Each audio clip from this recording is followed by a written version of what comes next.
वालेकुम। Drama serial मोहरा की आने वाली साथ बहुत दिलचस्प होती जा रही है। जैसे ही अनुषा की बारात वापस जाती है, उसकी मामा सदमे से निढाल होकर गिर जाती हैं। वो जब उनको होश आता है तो बहुत रोती हैं और कहती हैं कि अनुषा ये तुमने क्या किया है। तुम अनुषा अपनी मामा को बहुत समझाती है कि मुझसे गलती हो गई है, मुझे माफ़ कर दे, लेकिन उसकी मामा उसे माफ़ करने के लिए तैयार नहीं होती।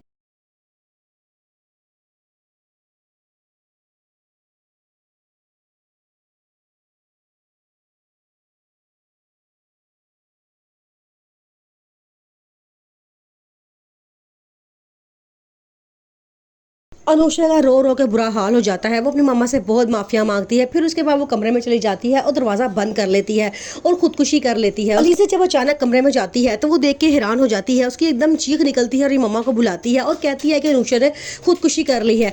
अब अनुषा मर चुकी है। अब अलीज़ा ने फैसला किया है कि वो अपनी बहन की मौत का बदला सिकंदर से ज़रूर लेगी, क्योंकि वो बेकसूर थी और उसे बेकसूर मारा गया है। अब वो सिकंदर को नहीं छोड़ने वाली। इसी मकसद के लिए वो हमदानी हाउस पहुंच जाती है और वहां जाके बहुत शोर मचाती है और सबको बताती है इससे मेरी बहन के साथ गलत किया है, लेकिन उसकी कोई बात सुनने को तैयार नहीं होता। जब हमजा अनुषा को देखता है तो वो उसको याद आता है ये वही लड़की है जिससे मुझे कभी मोहब्बत हुई थी और मैं इसी से शादी करना चाहता हूँ। अब हमजा सबसे घर वालों से लड़ के अलीज़ा से शादी कर लेगा और अलीज़ा सिकंदर से बदला लेगी उसके घर में रह के। अब अलीज़ा सिकंदर के घर में रहते हुए अलीज़ा से बदला लेगी अपनी बहन की मौत का। वो उसे सुकून से नहीं रहने देगी कि जिस तरह उसकी बहन का सुकून छीना गया था, इस तरह वो सिकंदर का सुकून भी छीन लेगी।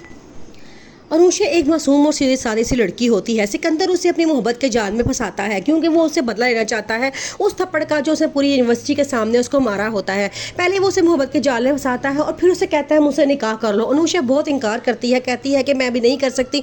तो वो बीमार होने का ड्रामा लगाता है और कहता है मुझसे निकाह करो। अनुषा उसकी बातों में आ जाती है और उसे निकाह कर लेती है, लेकिन उसके साथ एक रात गुजारने के बाद अब वो उसे तलाक दे देता है और खुद चला जाता है। अनुषा ये सदमा बर्दाश्त नहीं कर सकती और वो बीमार रहना शुरू हो जाती है। फिर वो डॉक्टर के पास जाती है तो डॉक्टर बताती है कि उसके पास गुड न्यूज़ है। ये बात सुनकर अनुषा अब और परेशान हो जाती है। उस पर मुसीबतों के पहाड़ टूट जाते हैं। वो अपनी बहन अलीज़ा को सारी बात बताती है तो उसकी बहन कहती है कि मैं तुम्हें पहले ही मना किया था, लेकिन तुमने मेरी बात नहीं मानी। देखो मोहब्बत के जाल में फंस के ऐसे ही होता है।